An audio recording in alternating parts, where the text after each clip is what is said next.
Raidījumu piedāvā Medicīnas sabiedrība Ars un Veselības centrs 4.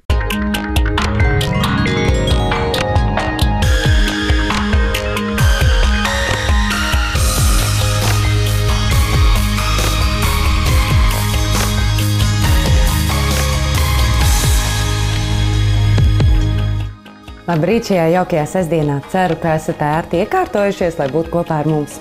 Mana šīs dienas viešņa ir Daina. Sveicināti! Sveicināti! Varbūt nedaudz pastāst par sevi mūsu skatītājiem. No kurienes esi? Ar ko nodarbojies? Esmu no Ikšķilas un jau 8 gadus audzinu savu meitiņu ar īpašajām vajadzībām. Daudz palīdz ģimene, bet visas manas galvenās rūpes ir tieši par meitiņu. Kas ir tā galvenā problēma, kas tev ir atvedusi uz mūsu raidījumu? Ilgstoši jau cīnos ar ādas veselības problēmām, un tā kā esmu izmēģinājusi visu kaut ko, bet nekas nav palīdzējis, un tieši tāpēc uzrakstīju šo raidījumu, lai tā kā beidzot atrisinātu. Tātad tu jau pati esi mēģinājusi daudz ko darīt lietas labā. Skaidrs, es domāju, ka mēs noteikti varēsim tev palīdzēt, jo mūsu brīnišķīgie speciālisti ir tam gatavi. Vai tu esi gatava? Jā, es esmu gatava. Brīnišķīgi.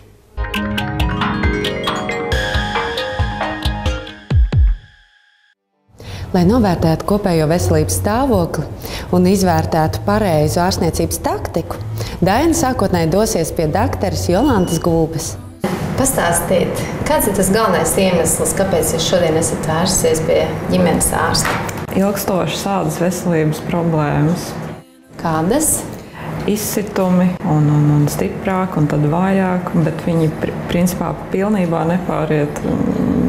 Pa visu ķermeni tā kā Nē, vairāk ir seja, matēnā daļa, uz rokām, pleciem. Mēs pārunāsim par visu jūsu veselības stāvokli, skarot visas orgānu sistēmas, izmeklēšu jūs, un tad balstoties uz šo atradni, es jums sastādīšu tādu vispārēju veselības pārbaudes programmu, kas palīdzēs mums atrisināt jūsu šo galveno veselības traucējumu. Sarunas gaitā Daina atklāja, ka ar ādas problēmām viņa cīnās jau ilgstoši. Ir izmēģināts dažādas taktikas, tomēr rezultāts vienmēr ir bijis īslaicīgs. Pēc pacientas rūpīgas iztaujāšanas daktera Gulbe Dainai sastāda turpmāko izmeklēšanas plānu. Pa pamatu mēs ņemām standarta tādu pārbaudas programmu, kur pievienoju dermatologu apmeklējumu un arī LOR speciālistu apmeklējumu. Tad mums būs nepieciešams arī apskatīties, kas jums ir ar tiem deguma blakus dobumiem, mutes dobumu, aizdeguni. Visu šo plānu izpildi jums menedžēs māsiņa, un tad, kad jūs būsiet veikusi visus izmeklējumus, mums būs noslēguma vizīte, kuras laikā mēs tad visu pārunāsim, visus analīžu rezultātus un nonāksim pie rezumējuma. Tā kā galvenā Dainas sūdzība ir saistīta ar ādas problēmām, viņa dodas vizītē pie dermatoloģijas. Sakiet, lūdzu, kādas ir šī problēma izpausmes? Kādas būtu pamatsūdzības? Tādi ādas izsitumi, tā kā, augoņi, tādas pumpas. Un rada diskomfortu, un ja ir, piemēram, uz sejas, tad ir ļoti nepatīkami. Un jūs varētu raksturot šīs pumpas kā iekaisuma perēklis vai vienkārši, apsārtums, ādas apsārtums vai lobīšanās? Kāds ir, pamatsimptomi? Nē, nav ne lobīšanās, nekad. Strutēnas pumpas, jā? Un bērnu vecumā vai pubertātes vecumā jums arī bija šāda veida izsitumi?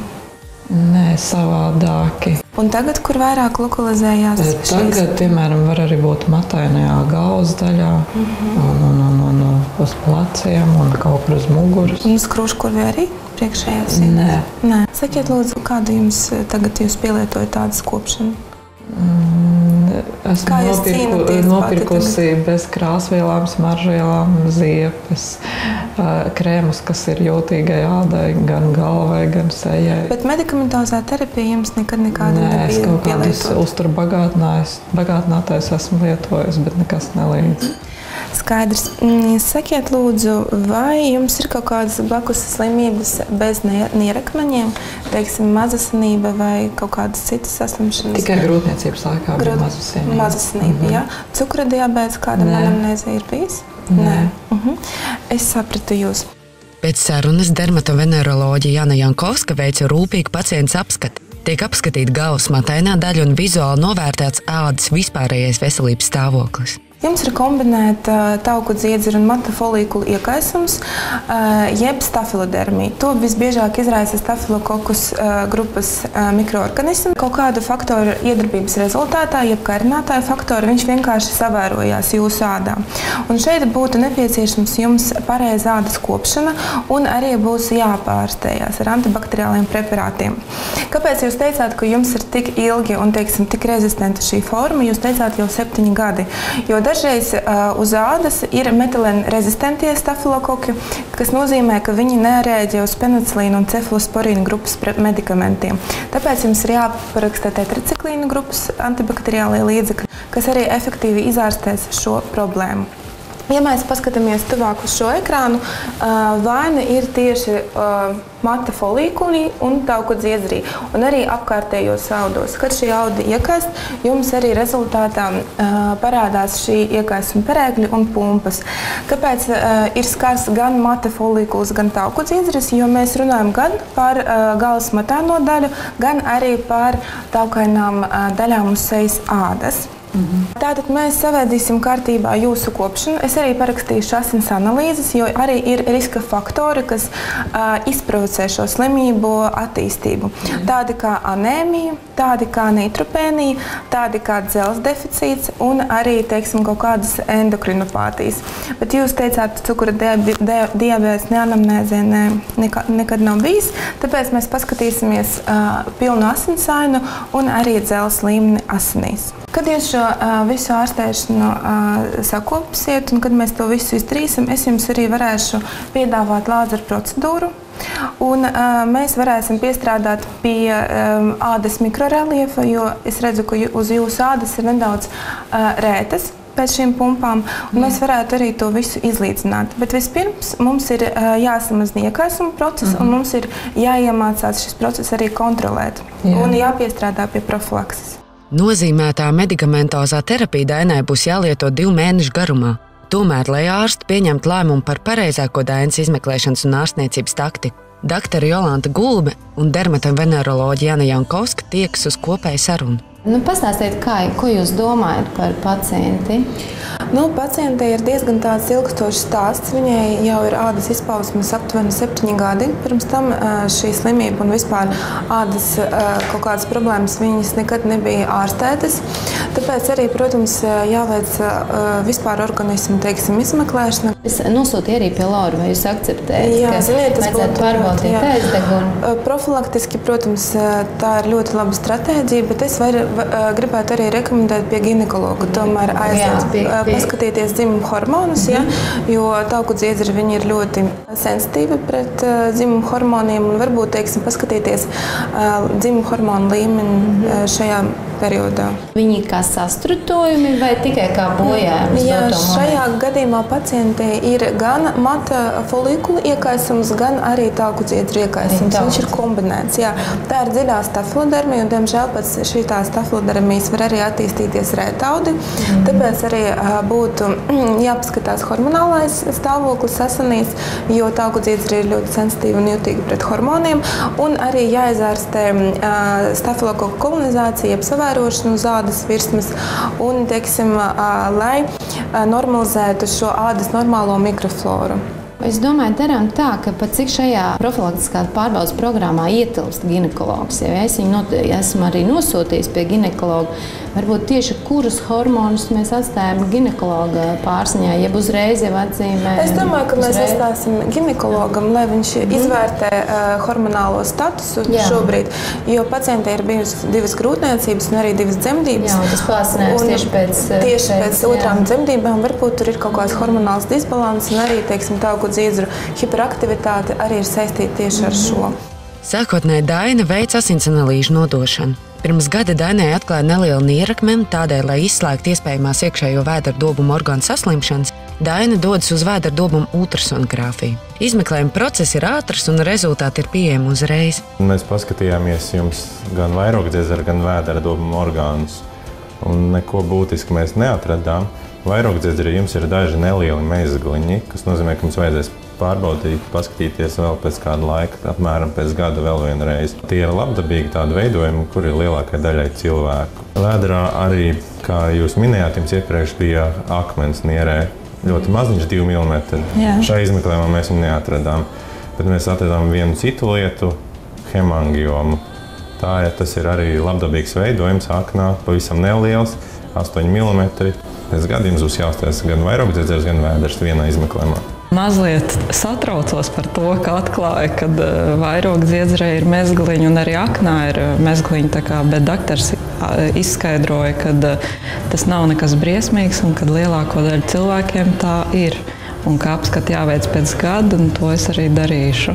Lai izslēgtu ausu, kakla un degundobumu iekaisums, Daina dodas vizītē pie otolaringoloģes Ineses Krūmiņas.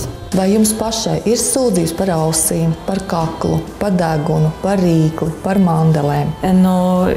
Man tā liekas, ka es pārāk bieži saaugstējos gada laikā. Degundobumu iekaisumi ir kādreiz dzīvē jums bijuši vai nē? Tas ir tāds dziļš tāds. Jā, ka dobumos ir iekaisums, ka šajos dobumos ir iekaisums. Nekas tāds nekad nav bijis. Labi, tad man vēl ir viens jautājums. Kā ir ar angīnām? Vai jūs atceraties, ka jums ir bijusi angīna, strutaina angīna? Es runāju jau kopš bērnības. Nē. Labi, tad mēs paskatāmies, ja? Un daguntiņš jums ir labs. Atveriet, lūdzu, mutīti. Es ļoti uzmanīgi, jo, lai es novērtētu mandelīti, man ir jānospiež drusciņu mēlīti. Bet es centīšos ļoti uzmanīgi. Galvenais atveriet un mierīgi elpojiet. Viss notiks kārtībā, viss būs labi. Nebaziet ārā, ļoti skaisti. Mierīgi elpojam ar mutīti. Kā sunīts. Ļoti labi. Super, atbrīvojāties, brīnišķīgi. Daina var mierīgi uzelpot, jo izmeklēšana ir galā un nekāda veida saslimšanas, kas ir saistīts ar ausīm, degundobumu, balseni vai balssaitēm, netika konstatētas. Raidījumu piedāvā Medicīnas sabiedrība ARS un Veselības centrs 4.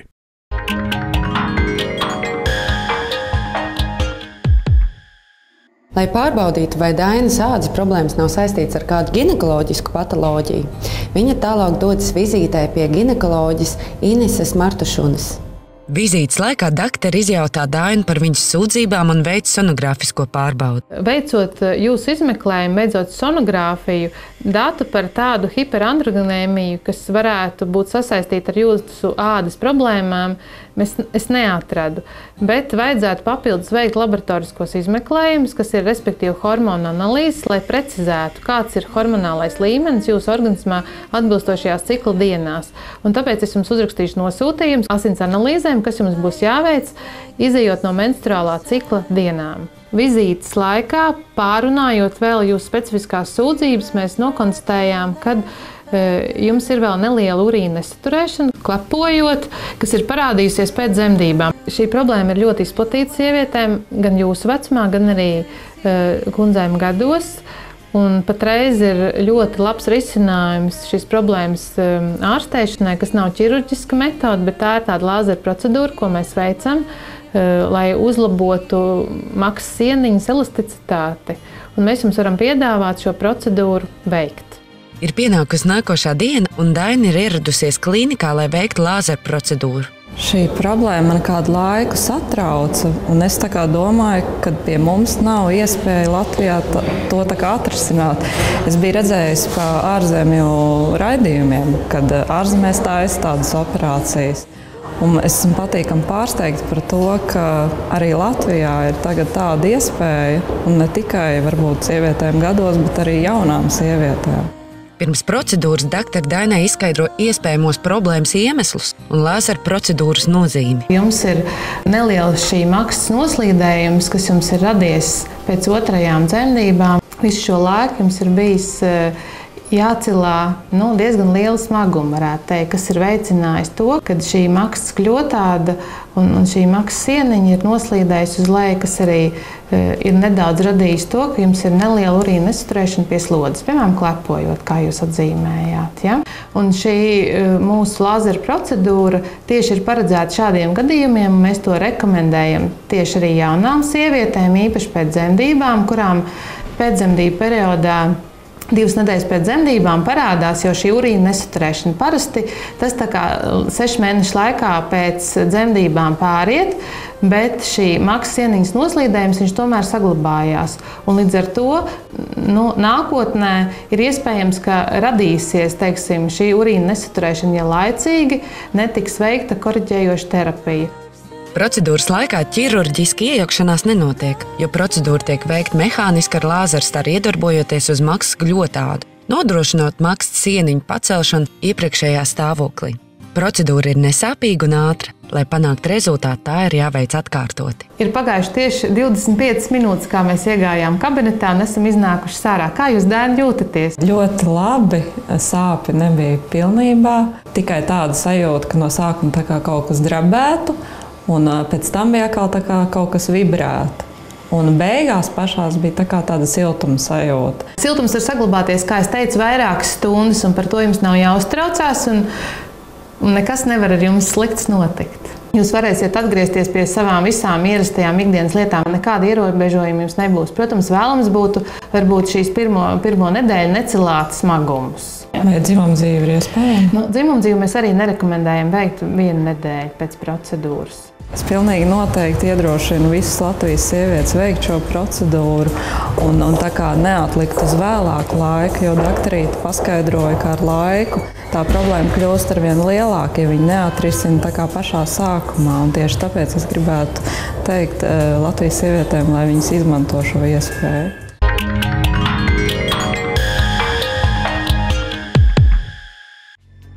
Ir pienācis brīdis, kad Daina dodas atkārtotā vizītē pie dermatoloģijas Jānis Jankovskas, lai veiktu lāzeru procedūru sejai un uzklausītu tālākos ieteikumus sejas kopšanai ikdienā.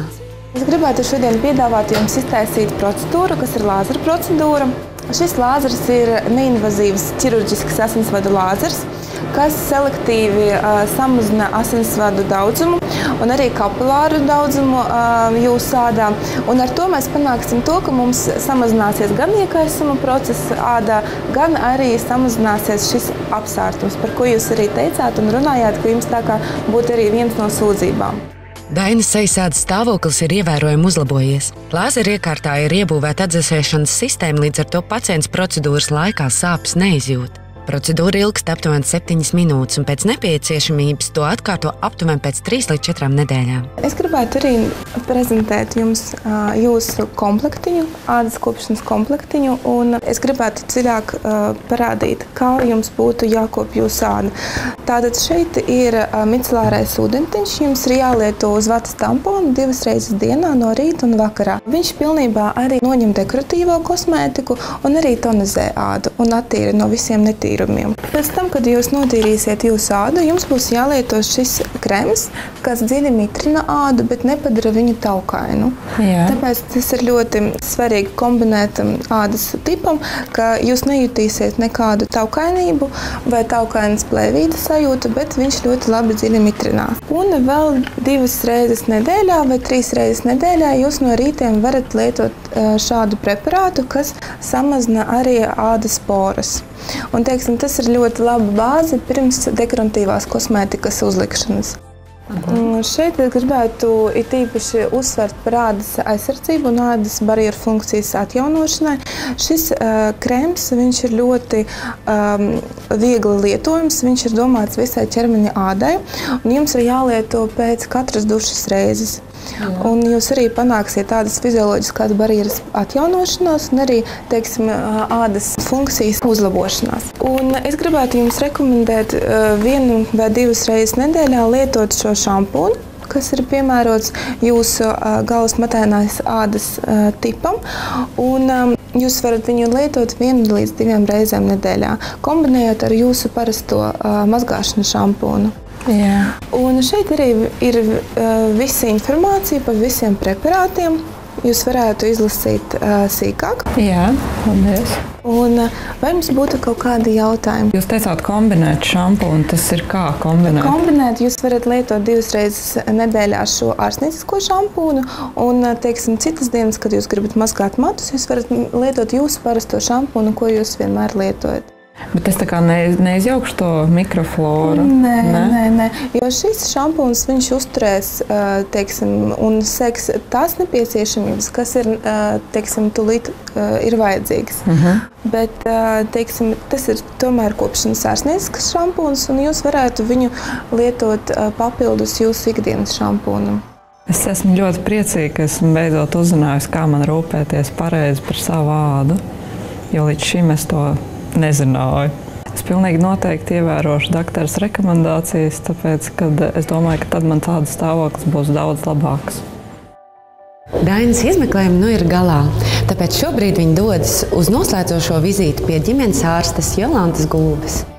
Vizītes laikā dr. Daiga izskaidro analīžu rezultātus un ir gatava sniegt turpmākās rekomendācijas rezultātu uzlabošanai. Asins analīze ir laba, hemoglobīns ir normāls, neapstiprināšs. Anēmija, par ko mums bija aizdomas, ka varētu būt, ja jums pazeminās hemoglobīna līmenis vai arī ir slēpta dzelzs deficīta anēmija, feritīns ir normāls, dzelzs normāls, tā kā tas neapstiprinās. Izņemot, ir pazemināti leikocītu skaiti. Kāpēc viņi jums ir zemi? Varētu būt, ka jūs esat pārslimojusi kādu vīrusu infekciju. Visu šo laiku jūs tālāk turpināsiet arī sadarbību ar dermatologu. Un man kā ģimenes ārstam jums, protams, ir jāatgādina, ka pamatā labai veselībai ir pilnvērtīgs uzturs un bez šaubām arī fiziskās aktivitātes. Un kā trešā lieta man jāmin, ka noteikti ir jārūpējas par savu veselību, veicot profilaktiskā veselības pārbaudi. Es ļoti priecājos, ka es izgāju šīs pārbaudes un konstatēju, ka man nopietnas veselības problēmas patreiz nav. Esmu ļoti gandarīta, ka mums Latvijā ir tik labi speciālisti un ka beidzot mēs varam tā kā iegūt vienā ārstniecības iestādē visu vajadzīgo informāciju.